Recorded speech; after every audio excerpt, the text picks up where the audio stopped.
क्या आपने कभी किसी ऐसे इंसान को देखा है जो रूम में एंटर होते ही सबका अटेंशन ग्रैब कर लेता है? लोग ना नेचुरली उनकी तरफ अट्रैक्ट होने लगते हैं, उनसे बात करना चाहते हैं, उन्हें सुनना चाहते हैं। उस इंसान का ऑरा उस रूम में उन सभी लोगों में सबसे ज्यादा पावरफुल होता है। और वही दूसरी तरफ कुछ ऐसे लोग होते हैं जो चाहे कितना भी ट्राई कर ले, उनकी प्रेजेंस लोगों पे कोई इम्पैक्ट ही नहीं डालती। कोई उनकी बात ध्यान से सुनना तो दूर की बात, उनकी तरफ एक बार देखता भी नहीं। अभी आप लोग यहाँ पे सोच रहे हो कि यार ये तो डिफरेंस ना कॉन्फिडेंस का होगा या फिर पर्सनालिटी का होगा, लेकिन रियलिटी कुछ और ही है। ये ना सिर्फ कॉन्फिडेंस या फिर लक का गेम नहीं है, ये एक स्किल है, ये एक ऐसा आर्ट है जिसे आप लोग भी सीख सकते हो। ये एक ऐसा स्किल है जिसकी मदद से कोई भी इंसान एफर्टलेसली लाइकेबल, इन्फ्लुएंशियल और सोशली पावरफुल बन सकता है। और इसी स्किल को आपको सिखाती है डेल कार्नेगी की ये book how to win friends and influence people, जो आज से करीब 90 साल पहले पब्लिश हुई थी, लेकिन आज भी इसके सारे के सारे पॉइंट्स वैलिड है। इसी बुक को आज हम लोग स्टेप बाय स्टेप डिटेल में डिकोड करने वाले हैं। लेकिन जरा रुको, मैं तुम्हें ना हर चैप्टर का एक बोरिंग ब्रेकडाउन नहीं देने वाला। आज का वीडियो बहुत ज्यादा प्रैक्टिकल रिजल्ट्स के लिए है। तो इस बुक के समरी के बारे में मैं 4 सेक्शंस में बात करूंगा। नंबर 1, लोगों को इन्फ्लुएंस करने के पीछे की कोर साइकोलॉजी क्या होती है। नंबर 2, एक secret formula to attract anyone easily. Number 3 में हम लोग समझेंगे आर्ट ऑफ परसुएशन के बारे में। एंड लास्टली मैं आपको 7 डेज का एक ऐसा प्रैक्टिकल प्लान दूंगा जिससे आप खुद अपनी आंखों से इसके रिजल्ट्स देख सकते हो। अब सवाल ये कि क्या तुम बस एक और वीडियो देखने आए हो या फिर खुद को जेन्युइनली अपग्रेड करना चाहते हो? अगर सेकंड वाला ऑप्शन तुम्हारा आंसर है तो फटाफट से इस वीडियो को लाइक कर लो एल्गोरिदम के लिए और प्ले करो 1.25x पे for a better experience. Let's roll with section number 1। सोच के देखो, जब भी आप किसी से बात कर रहे हो ना तो आपका दिमाग एक बहुत ही स्पेसिफिक चीज पे बहुत ज्यादा फोकस करता है। क्या मैं ठीक लग रहा हूँ? ये मैंने गलत तो नहीं बोल दिया? अगर आगे से इसने मुझे ये सवाल किया तो मैं उसे ये जवाब दूंगा। ये जो सारी मैंने बातें की ना, वो हर इंसान का एक डिफॉल्ट मोड होता है, वो उसके दिमाग में चलता ही रहता है। हम ह्यूमंस प्रोग्राम्ड ही इसी तरीके से हुए हैं। इसीलिए हर एक कन्वर्सेशन में लोग आपके बारे में नहीं, खुद के बारे में सोचते हैं। और यही इन्फ्लुएंस का सबसे बड़ा सीक्रेट है।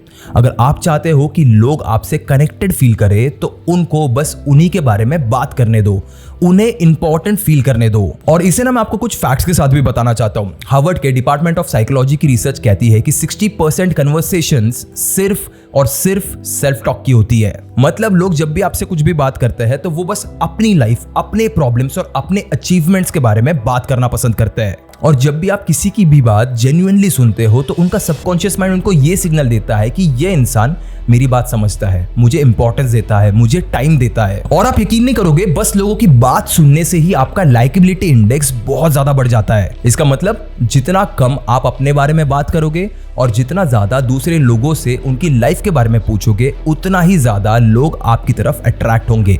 इस चीज को ना मैं आपको एक रियल लाइफ एग्जांपल से और अच्छे से समझा पाऊंगा। वॉरेन बफेट जो दुनिया के सबसे सक्सेसफुल इन्वेस्टर्स में से एक है, उनके बारे में जब मैं पढ़ रहा था तब मुझे ये पता चला कि वो अपनी हर एक मीटिंग, हर एक डिस्कशन में ज्यादा बोलने की बजाय हमेशा सबसे पहले सबकी बात सुनते हैं। अब भले ही वो इंसान उनसे ओहदे में बड़ा हो या फिर छोटा हो, वो बात जरूर सुनेंगे। और मुझे ना ये चीज सुनने में बड़ी फैसिनेटिंग लगी, क्योंकि एक फाउंडर, एक CEO लेवल का आदमी या फिर एक बॉस को अगर आप कभी भी इमेजिन करते हो तो आपको बस एक ऐसा इंसान पिक्चराइज होगा जो बस सबको ऑर्डर देते रहता है कि ये काम आज के आज हो जाना चाहिए, डेडलाइंस बिल्कुल मिस मत करना।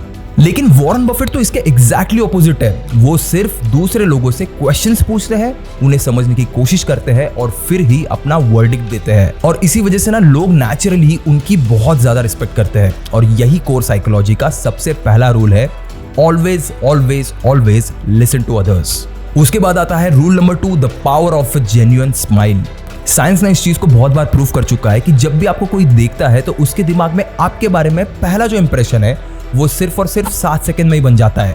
आप एक फ्रेंडली किस्म के इंसान हो या फिर एरोगेंट हो, वीक हो या फिर स्ट्रांग हो, ये सामने वाले का दिमाग ना आप उनसे बात करने से पहले ही जज कर लेता है। और ये सारे ना हमारे प्रिमिटिव इंस्टिंक्ट्स हैं जिन्होंने हमें हजारों साल से सर्वाइव करने में बहुत ज्यादा मदद की है। और इसमें पता है सबसे बड़ा रोल किस चीज का होता है? आपके फेशियल एक्सप्रेशंस का। तो एक जो जेन्युइन स्माइल होती है ना, वो एक हैलो इफेक्ट क्रिएट करती है।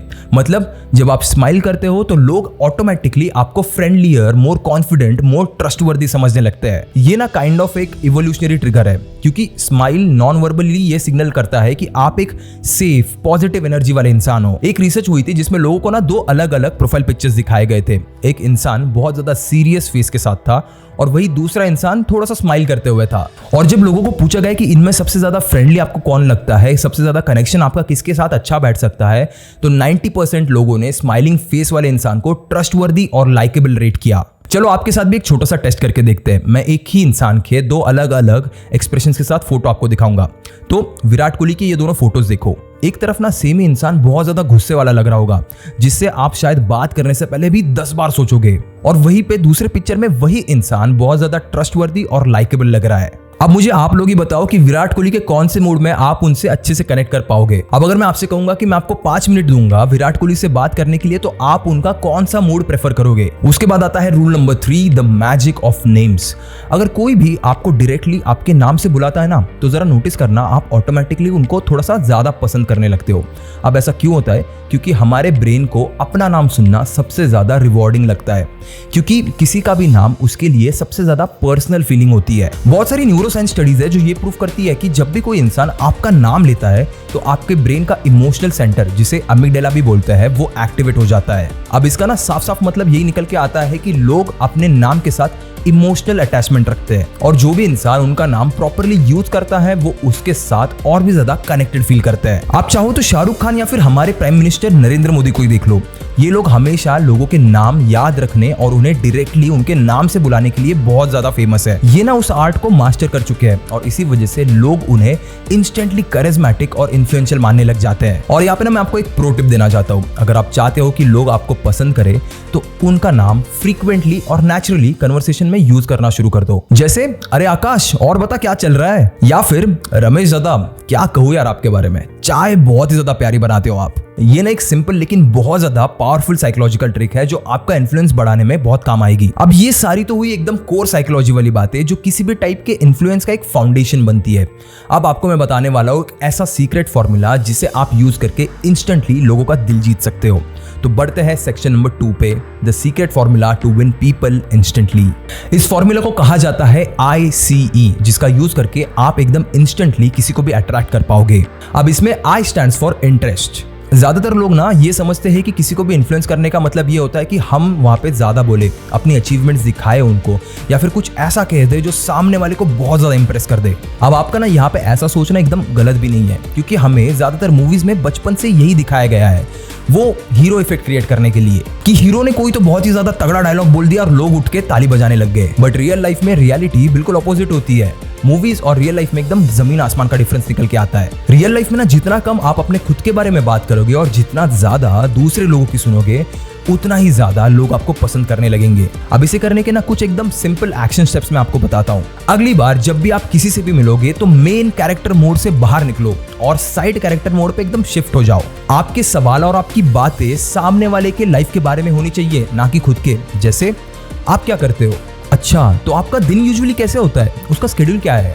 और भाई बता कैसा है, आजकल कहीं पे दिखाई नहीं देता, सब कुछ ठीक तो है ना? और ऐसा नहीं करना है कि बस पूछने के लिए पूछ लेना है, जेन्युइनली आपको वहां पे इंटरेस्टेड लगना है और अपने वॉइस को भी उसी तरीके से मॉड्यूलेट भी करना है। ये मॉड्यूलेशन वगैरह सुनने में बहुत ज्यादा डिफिकल्ट लग रहा होगा, लेकिन ये बहुत ही ज्यादा सिंपल सी चीज है। 5 मिनट मिरर के सामने बस प्रैक्टिस करोगे और 5 लोगों को सेम सवाल अगर आप बार बार भी पूछोगे, तो आपके अंदर कॉन्फिडेंस आ जाएगा। अब बात करते हैं हमारे फॉर्मूला में जो अगला लेटर आ रहा है, C, जो कि है करिश्मा।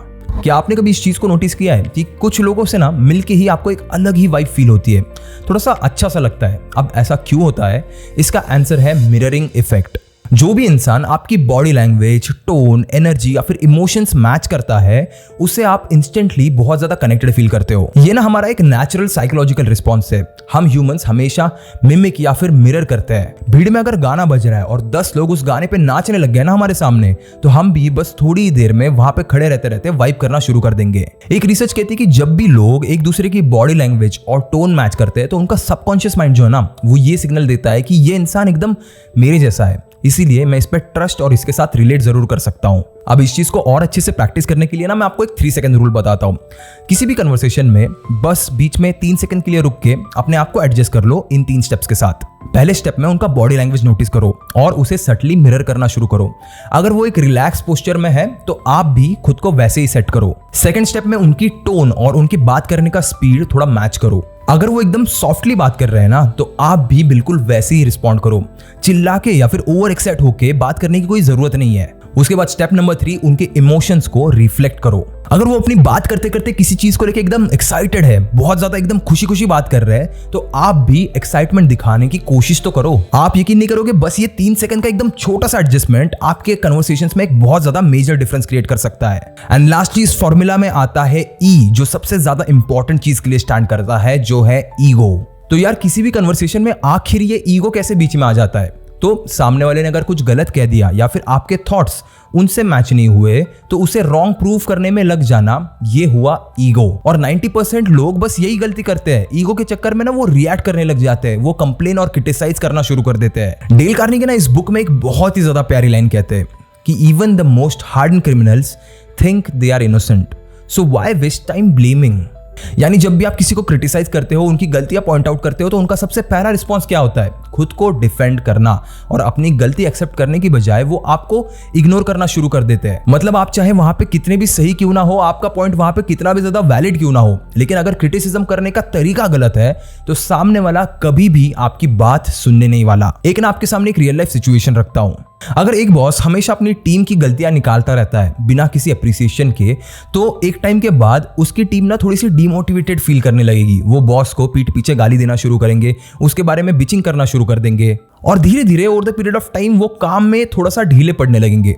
बट अगर वही बॉस पहले उनकी काम की अच्छे से तारीफ करता है, फिर इंप्रूवमेंट्स के पॉइंट बताता है, तो वही लोग उसे और भी ज्यादा मोटिवेटेड फील करेंगे और उसकी जो सजेशंस है, उसके जो क्रिटिसिज्म है, उसको अच्छे से लेंगे। अब इस चीज को करने का ना एक बहुत ही सिंपल एक्शन स्टेप है जो आप रियल लाइफ में भी कर सकते हो। सबसे पहले तो किसी की एक अच्छी चीज को हाईलाइट करो, फिर पोलाइटली उसके इंप्रूवमेंट पॉइंट्स बताओ। इसे एक एग्जांपल के साथ आपको समझाता हूं कि यार तूने तो एकदम सही कहा था, मैं तेरी बात से एकदम 100% एग्री करता हूं, लेकिन क्या हम इस चीज को कुछ इस तरीके से कर सकते हैं? लाइफ में ना भाई हर चीज के बारे में कंप्लेन करने के बजाय थोड़ा सा सोल्यूशन ओरिएंटेड बनो। कोई भी प्रॉब्लम हो उसका सोल्यूशन ढूंढने की हैबिट रखो। लाइफ में ना सबकी प्रॉब्लम यही है कि किसी गधे को अगर आप गधा बोलोगे तो उसको बुरा लगने ही वाला है। और किसी भी आर्ग्यूमेंट में ना दोनों साइड्स कभी जीतते नहीं है। हर एक आर्ग्यूमेंट में जीतने वाला भी कुछ ना कुछ हारता जरूर है। अब भले ही वो सामने वाले की आंखों में रिस्पेक्ट हो या फिर ट्रस्ट। इस चीज को और मेरी इस लाइन को अपने दिमाग में फिट कर लेना, आपका लाइफ को देखने का जो पर्सपेक्टिव है वो बहुत ज्यादा चेंज हो जाएगा। किसी को ना कभी भी ब्लेम मत करो, उल्टा उन्हें एनकरेज करो। अगर किसी से गलती हुई भी है तो उन्हें पहले सुधरने का मौका तो दो। अगर बहुत ही ज्यादा जरूरत पड़ी रही है तो आपका काम यहाँ पे ना बस एक बार सामने वाले की गलती को पॉइंट आउट करने का होना चाहिए। उसके आगे उसे पकड़ के मत बैठो। सामने वाला अगर सुधरना चाहता है तो ठीक है, अगर नहीं सुधरना चाहता तो वैसे भी आपका कुछ नहीं जाता, उसके लाइफ का ठेका थोड़ी लेके रखा है आपने। तो आपकी जो आगे की होने वाली हर एक कन्वर्सेशन है उसमें याद से इस ICE फॉर्मूला के तीनों एलिमेंट्स को जरूर रखना। आपको ना लाइफ में या फिर अपनी कन्वर्सेशन में बहुत बड़े बड़े चेंजेस करने की जरूरत नहीं है। उल्टा ये जो छोटे छोटे चेंजेस है ना वो आपको धीरे धीरे over the period of time एक नेचुरली इन्फ्लुएंशियल इंसान बनने में बहुत ज्यादा हेल्प करेंगे। उसके बाद यहां तक देखने वालों के लिए 2 और बोनस पॉइंट्स देना चाहता हूं, क्योंकि आज के टाइम पे जहां पे लोगों का अटेंशन इतना ज्यादा वीक है, वहां पे फोकस के साथ यहां तक पहुंचना खुद में एक बहुत बड़ी अचीवमेंट है। लिटरली आप अपनी स्क्रीन पे देख सकते हो, आप 6 मिलियन में से टॉप 30% में रैंक करते हो। तो जिन्होंने यहां तक वीडियो नहीं देखी उन्हें कभी बताना मत कि मैंने और 2 बोनस पॉइंट्स भी बताए थे। सबसे पहला बोनस पॉइंट है द यस मोमेंटम टेक्निक। ये ना FBI की एक बहुत ही ज्यादा फेमस टेक्निक है। ये कहती है कि कोई भी इंसान ना एकदम से किसी भी चीज के लिए कन्विंस नहीं होता, लेकिन अगर आप छोटे छोटे ये स्टेटमेंट्स उनके मुंह से बुलवा लेते हो तो उनका ब्रेन ऑटोमेटिकली आपकी अगली बात के लिए भी एग्री करना शुरू कर देगा। FBI के जो होस्टेज नेगोशिएटर्स होते हैं ना, जो बेसिकली क्रिमिनल से डील करते हैं होस्टेज की सिक्योरिटी के लिए, तो वो लोग ना पहले उनसे छोटी छोटी बातों पर यस बुलवाते हैं। जैसे आप चाहते हो कि अगर आपकी मांगे पूरी हो तो हमारी भी कंडीशन है कि सब लोग सेफ रहने चाहिए। अब सामने से जवाब आता है यस। उसके बाद उनका अगला सवाल हो सकता है कुछ ऐसा हो कि क्या आप भी चाहते हो कि बिना किसी वायलेंस के, बिना कोई वेपन्स यूज किए हम लोग इस पे बैठ के एक सोल्यूशन निकाले। हो सकता है वापस सामने से जवाब आया यस। अब उसके बाद आता है उनका थर्ड और सबसे इंपॉर्टेंट मूव। उसके बाद वो ये कहेंगे कि अगर मैं आपको एक ऐसा सोल्यूशन दूं जो आपकी मांगे भी पूरी करता है और हमारे हॉस्टेजेस को भी सेफ रखता है, तो क्या आप सुनना पसंद करोगे? इसके लिए भी सामने वाले के मुंह से जवाब हमेशा यस ही आएगा। और इसके बाद जो भी आप अपनी ऑफर रखोगे उसके मानने के चांसेस 99% बढ़ जाते हैं, क्योंकि जब भी कोई इंसान एक बार उस यस मोड में चला जाता है ना तो वो रेजिस्टेंस छोड़ देता है और उसे मैनिपुलेट करना और भी ज्यादा इजी हो जाता है। और इस चीज को ना आप अपनी रियल लाइफ में भी यूज कर सकते हो। अगर आप किसी क्लाइंट को अपना प्रोडक्ट या फिर अपनी सर्विस बेचना चाहते हो तो सीधा ऑफर कभी मत करो, पहले छोटे छोटे यस क्वेश्चंस दो। उनसे ये कहो कि सर क्या आपके लिए आपका टाइम सबसे इंपॉर्टेंट एसेट है। उसके बाद उनसे कहो कि क्या आप प्रोडक्ट या फिर सर्विस की क्वालिटी भी एकदम हाई चाहते हो। एंड लास्टली अपना तीसरा तीर छोड़ दो कि अगर मैं आपको एक ऐसा ऑप्शन दूं जो आपके बजट में है और जिसकी क्वालिटी भी एकदम हाई है और जो आपका टाइम भी बचाए, तो क्या आप इसे कंसिडर करोगे? याद रखना, जितने ज्यादा छोटे यस मिलेंगे उतना ज्यादा दूसरा इंसान आपकी बात मानने लगेगा। ये ना एक बहुत ही इंटरेस्टिंग चीज है, इसे खुद ट्राई करके जरूर देखना। अगले कन्वर्सेशन में 2 से 3 छोटे यस स्टेटमेंट्स लेकर देखो और फिर अपनी बात रखो और बाद में आके इस वीडियो पे कमेंट जरूर करना कि क्या इसने काम किया। उसके बाद bonus point number 2, the power of story telling. देखो, एक ही इंफॉर्मेशन को एक बोरिंग तरीके से बताना, जैसे हमें स्कूल में पढ़ाया जाता था, और एक एंगेजिंग स्टोरी में बताना, उसके बीच का एक फर्क समझना है। इस चीज को ना मैं आपको एक सिंपल लाइन में समझाता हूँ। Facts tell but stories sell. Life में अगर आप ऑब्जर्व करोगे तो स्टोरीज हर जगह पे है, बुक्स से लेकर रियल लाइफ तक और मूवीज से लेकर म्यूजिक वीडियोस तक। बट क्या आपने कभी ये सोचा कि स्टोरीज हमेशा विदाउट फेल काम क्यों करती है? तो देखो, हमारा जो ब्रेन है ना, वो स्टोरीज को फैक्ट्स के मुकाबले 22% टाइम ज्यादा याद रख सकता है। क्यों? क्योंकि जब भी कोई इंसान स्टोरी सुनाता है तो हम इंसानों के दिमाग में सिर्फ वर्ड्स प्रोसेस नहीं होते बल्कि इमोशंस फील होते हैं। इसका एक बहुत ही इंटरेस्टिंग एग्जांपल है मेरे पास। स्टीव जॉब्स ने जब पहली बार आईफोन लॉन्च किया था तो उन्होंने बाकी लोगों की तरह उसके कुछ टेक स्पेसिफिकेशंस नहीं बताए, उल्टा उन्होंने एक स्टोरी सुनाई जिसमें उन्होंने उस डिवाइस को स्टोरी का मेन हीरो बना दिया। उन्होंने आईफोन को डिस्क्राइब करते हुए कुछ इस तरीके से कहा कि ये एक ऐसा डिवाइस है जो आपके पॉकेट में फिट हो सकता है, जिसमें आईपॉड, फोन और इंटरनेट एक साथ है। और ये सिर्फ एक डिवाइस नहीं बल्कि एक रेवोल्यूशन बनेगा। उस क्लिप को अगर आप जाके देखोगे ना तो एक चीज को जरूर नोटिस करना कि स्टीव जॉब्स की हर एक लाइन पे ऑडियंस का रिस्पॉन्स कैसे होता है। उनके जैसे स्टोरी टेलिंग ना आज तक टेक इंडस्ट्री में कोई भी नहीं कर पाया है और इसका रिजल्ट, लोग इंस्टेंटली उनसे कनेक्टेड हो गए और आईफोन दुनिया का मोस्ट सक्सेसफुल प्रोडक्ट बन गया। एक चीज मुझे बताओ कि क्या आईफोन से पहले दुनिया में कोई फोन एग्जिस्ट ही नहीं करता था, या फिर आईफोन जैसे फीचर्स बाकी किसी फोन में ही नहीं थे? उल्टा उनसे बेटर फीचर्स वाले फोन ऑलरेडी एग्जिस्ट कर रहे थे। बट स्टीव जॉब्स की स्टोरी टेलिंग आईफोन की मार्केटिंग को एक अलग ही लेवल पे लेके गई। अब how can you use story telling in normal day to day conversations? तो सबसे पहला पॉइंट है, जब भी आपको किसी को कन्विंस करना है तो उन्हें एक रिलेटेबल स्टोरी बताओ। उसके बाद पॉइंट नंबर 2 इज फैक्ट्स और लॉजिक के साथ साथ एक इमोशनल हुक जरूर क्रिएट करना। एंड पॉइंट नंबर 3 इज दूसरे इंसान के पर्सपेक्टिव से सोचो कि क्या आप उनकी प्रॉब्लम को एक स्टोरी के थ्रू सॉल्व कर सकते हो। अब ये सारी चीजें क्या होती है, इनको अगर मैं आपको एक्सप्लेन करते बैठा ना तो ये वीडियो किसी और ही डायरेक्शन में चली जाएगी। देखो, स्टोरी टेलिंग ना एक बहुत ही बड़ा टॉपिक है और पिछले 8 सालों से कंटेंट बनाते बनाते थोड़ा बहुत डिसेंट स्टोरी टेलिंग तो मैं भी सीख चुका हूं। अब अगर आपको उसके ऊपर एक डिटेल में वीडियो चाहिए तो कमेंट्स में मुझे जरूर बताना। फिलहाल बढ़ते हैं अपने अगले पॉइंट पे। Point number 3, the art of persuasion. अब परसुएशन या फिर इन्फ्लुएंस का मतलब ये नहीं होता कि आप जबरदस्ती किसी को अपनी बात मनवाने की कोशिश करो, बल्कि असली परसुएशन तो तब होता है जब आप सामने वाले के दिमाग में एक आइडिया प्लांट करो और सामने वाला खुद ये सोचे कि यार ये आइडिया तो मेरा ही था। इस बुक में लिखे गए डेल कार्नेगी के प्रिंसिपल्स हमें ये सिखाते हैं कि लोगों को इन्फ्लुएंस करना एक काइंड ऑफ सटल आर्ट है, जिसमें आप उनकी साइकोलॉजी को समझकर उनकी अपनी खुद की सोच बदलने में मदद करते हो। और अगर आप भी चाहते हो कि लोग आपकी बात माने तो ये 3 परसुएशन हैक आपको मास्टर करने ही चाहिए। Number 1, give people a reputation to live up to. जब आप किसी को एक आइडेंटिटी असाइन करते हो ना तो वो उसी के अकॉर्डिंग बिहेव करना शुरू कर देता है। अगर मान लो आप अपने किसी एक कलीग से जल्दी काम कंप्लीट करवाना चाहते हो तो डायरेक्टली उन्हें ये मत बोलो कि यार ये काम जल्दी कर दे। इसके बजाय उन्हें एक रेपुटेशन दो। उनसे कुछ इस तरीके से कहो कि यार मुझे पता है भाई, डेडलाइंस के वक्त पे ना मैं तुम्हें छोड़ के किसी और पे ट्रस्ट कर ही नहीं सकता। तुम ही एक ऐसे इंसान हो जो हमेशा रिलायबल रहते हो। अब इससे होगा क्या ना, उनका दिमाग ये आइडेंटिटी कहीं ना कहीं पे एक्सेप्ट कर लेगा। भले ही वो लाइफ में पंक्चुअल ना हो, भले ही उन्होंने आज तक कोई भी काम टाइम पे ना किया हो, बट जब आपने उनको पेड़ पे चढ़ाया, जब उनको एक रेपुटेशन दी तो वो उसे मेंटेन करने के लिए जरूर काम करेंगे। इसका भी मैं आपको एक रियल लाइफ एग्जांपल देना चाहता हूँ। हार्वर्ड की एक रिसर्च कहती है कि जब भी टीचर स्टूडेंट्स को इंटेलिजेंट और हार्ड वर्किंग कहकर इंकरेज करते हैं तो वो ऑटोमेटिकली उसी तरह से बिहेव करने लगते हैं। अब इसको करने के बहुत ज्यादा सिंपल प्रैक्टिकल स्टेप है। आज से जब भी आपको किसी से कुछ एक्सपेक्ट करना हो या फिर कुछ मांगना हो तो उस इंसान को ना एक पॉजिटिव आइडेंटिटी दो। जितना ज्यादा आप किसी की एक पॉजिटिव इमेज रीइंफोर्स करोगे उतना ही वो वैसे ही बिहेव करेगा। उसके बाद आता है persuasion hack number 2, make the other person feel like it's their idea. सबसे बड़ा रीजन जो लोग किसी की भी बात को रिजेक्ट कर देते हैं ना, वो ये नहीं होता कि वो बात गलत है, बल्कि ये होता है कि वो उनकी आइडिया नहीं है। इस पूरे यूनिवर्स में ना हम इंसान किसी रेत के ताने बराबर भी नहीं है, लेकिन हम सबका ईगो बहुत बड़ा है। इसीलिए अगर आप किसी को भी कुछ करने के लिए कन्विंस करना चाहते हो तो उन्हें डायरेक्टली मत बोलो कि उन्हें ऐसा करना चाहिए, बल्कि उन्हें कुछ इस तरीके से गाइड करो कि उन्हें ऐसा लगे कि ये कहीं ना कहीं पे उनका खुद का एक डिसीजन था। इसे भी आपको एग्जांपल के साथ समझाता हूँ। सोचो कि आप अपने टीम मेंबर को सजेस्ट करना चाहते हो कि वो किसी प्रोजेक्ट का ना अप्रोच चेंज करे, किसी अलग तरीके से उसे करे। तो यहाँ पे गलत अप्रोच क्या होगा, आपने उनको डायरेक्टली कह दिया कि मुझे लगता है कि तुम्हें ये काम इस तरीके से करना चाहिए। और वहीं पे दूसरी तरफ इसका एक सही अप्रोच क्या होगा, यार राहुल तुम्हें इस चीज का ना बड़ा एक्सपीरियंस है, तुम्हारे एक्सपीरियंस को देखते हुए मुझे ये चीज बताओ कि यार तुम क्या सोचते हो, इस काम को और भी ज्यादा हम लोग एफिशिएंटली कैसे कर सकते हैं, इसे करने का और कोई बेहतर रास्ता है तुम्हारे पास। अब ये कहने से होगा क्या, सामने वाला खुद एक सोल्यूशन ढूंढ के लाएगा, और अगर उसका सोल्यूशन आपके आइडिया से कहीं ना कहीं पे मिलता जुलता भी है तो वो बिना किसी रेजिस्टेंस के वहां पे मान गया।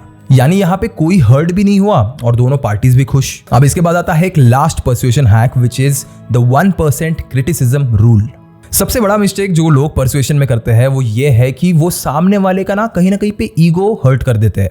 अगर आप किसी को क्रिटिसाइज करना चाहते हो तो कभी भी एकदम डायरेक्टली मुंह पे मत बोलो उसको। यार हर कोई लाइफ में चाहता है कि उसकी इज्जत लोगों में बनी रहे, और अगर आप किसी को भी एकदम डायरेक्टली बोलोगे कि वो गलत है तो वो इंसान ना ईगो डिफेंसिव मोड में चला जाएगा और आपकी कोई भी बात एक्सेप्ट नहीं करेगा। मान लो अगर आप अपने जूनियर को ये समझाना चाहते हो कि उनकी रिपोर्ट जो उन्होंने बनाई वो कुछ अच्छी नहीं है, तो यहाँ पे एक गलत अप्रोच कैसे होगा कि ये रिपोर्ट काफी वीक है, तुम्हें इस पे और भी मेहनत करनी चाहिए। और वहीं पे दूसरी अप्रोच क्या हो सकती है कि यार मुझे तुम्हारी रिपोर्ट का ना ये पार्ट बड़ा अच्छा लगा यार, यहाँ पे तुम्हारा हार्डवर्क दिख के आ रहा है, बस एक छोटा सा ट्वीक है, अगर तुम इसे इंप्रूव कर सकते हो तो बहुत अच्छा हो जाएगा। क्या आपने नोटिस किया यहाँ पे ना हर एक लाइन का एक सेम स्ट्रक्चर, एक सेम पैटर्न बन रहा है। पहला है पॉजिटिव रीइंफोर्समेंट और दूसरा है सजेशन। अब इसके पीछे ना एक बड़ी प्यारी साइकोलॉजी काम करती है। जब भी आप किसी की एक छोटी सी तारीफ पहले करते हो और फिर एक माइनर सजेशन देते हो तो सामने वाला उसे क्रिटिसिज्म नहीं बल्कि इंप्रूवमेंट का एक चांस मानने लगता है। अब ये तो हुई सारी थ्योरेटिकल बातें जो इस बुक में लिखी गई है। अब मैं आपको एक छोटा सा चैलेंज देना चाहता हूँ, ज्यादा बड़ा नहीं है, सिर्फ 7 दिन का चैलेंज है।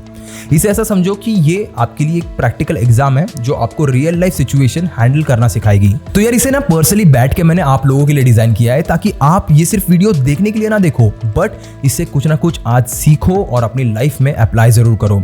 तो यार यहाँ पे ना जब भी ऐसा होता है कि मैं किसी भी चीज़ को अगर बहुत ज़्यादा डेडिकेशन से, बहुत ज़्यादा शिद्दत से बनाता हूँ ना, तो वहाँ पे मैं बड़ा स्ट्रेट फॉरवर्ड बन जाता हूँ। तो हो सकता है मैं जो आगे कहूँगा आपको वो किसी को हर्ट कर दे, बट मुझे पहले ही माफ़ कर देना उस चीज़ के लिए। मैं आपको ये कहना चाहता हूँ कि अगर आप सीरियसली सीरियस हो तभी इसे आगे देखना, वरना थैंक यू सो मच यहाँ तक देखने के लिए। ये जो आगे का पार्ट है उसमें मैंने जान लगा दी है ताकि आप प्रैक्टिकली चीज़ें सीखो।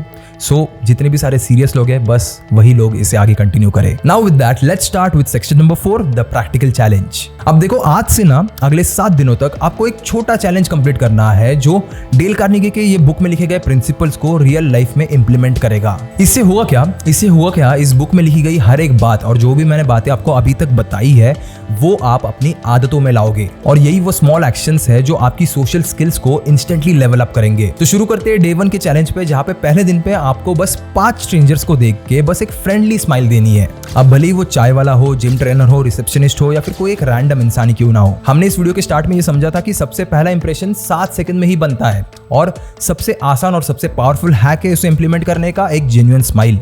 तो आपको वहां पे बस नोटिस करना है कि लोग आपसे कैसे रिएक्ट करते हैं, उनके फेस पे क्या एक्सप्रेशन आता है। उसके बाद डे 2 पे कम से कम 3 बार किसी का नाम कन्वर्सेशन में यूज करो। एग्जाम्पल के लिए, अर्जुन यार तू सही बोल रहा था, या फिर आपके जैसा तो कोई पढ़ाता ही नहीं है राहुल सर। यहाँ पे नोटिस करो कि उनका नाम लेने के बाद सामने वाले की बॉडी लैंग्वेज और उसकी बातें कैसे चेंज होती है। उसके बाद डे 3 पे किसी एक क्लोज दोस्त या फिर कलीग से बात करते वक्त 2 मिनट तक सिर्फ सुनो बिना इंटरप्ट किए। बस नॉड करो, मुंडी हिलाओ, एक्सप्रेशंस दो और अच्छा ठीक है, फिर आगे क्या हुआ, ऐसे वर्ड्स यूज करो। देन डे 4 पे किसी एक इंसान को एक जेन्युइन स्पेसिफिक कॉम्प्लीमेंट दो। एग्जाम्पल के लिए, भाई मानना पड़ेगा यार तेरा कॉन्फिडेंस एकदम नेक्स्ट लेवल है, बहुत ज्यादा इंस्पायर करता है तू मुझे, तेरी प्रेजेंटेशन एकदम किलर थी भाई, वो एग्जांपल जो तूने दिया वो कैसे सोचा तूने। देन डे 5 पे किसी एक इंसान को एक डीप क्वेश्चन पूछो। एग्जांपल, भाई तूने लाइफ में ना इतनी सारी चीजें फेस की है, मुझे एक चीज बता, तेरे लाइफ का एक सबसे बड़ा लेसन क्या रहा है आज तक, या फिर अगर तुझे किसी एक चीज को दिल से करना होता तो वो क्या होती। उसके बाद डे 6 पे एक कन्वर्सेशन में 3 ऐसे सवाल पूछो जिसका जवाब हाँ हो। एग्जाम्पल, क्या तुझे भी ऐसा लगता है कि यार कंसिस्टेंसी ही सक्सेस का बहुत बड़ा सीक्रेट होती है? अब ये जो एग्जांपल्स मैं आपको दे रहा हूँ ना, वो मैं अपने खुद के डेली कन्वर्सेशंस के हिसाब से दे रहा हूँ। आप इन्हें अपने हिसाब से प्लीज मॉडिफाई करना। एंड इसी के साथ आता है डे 7। ये आपका एंड गेम है।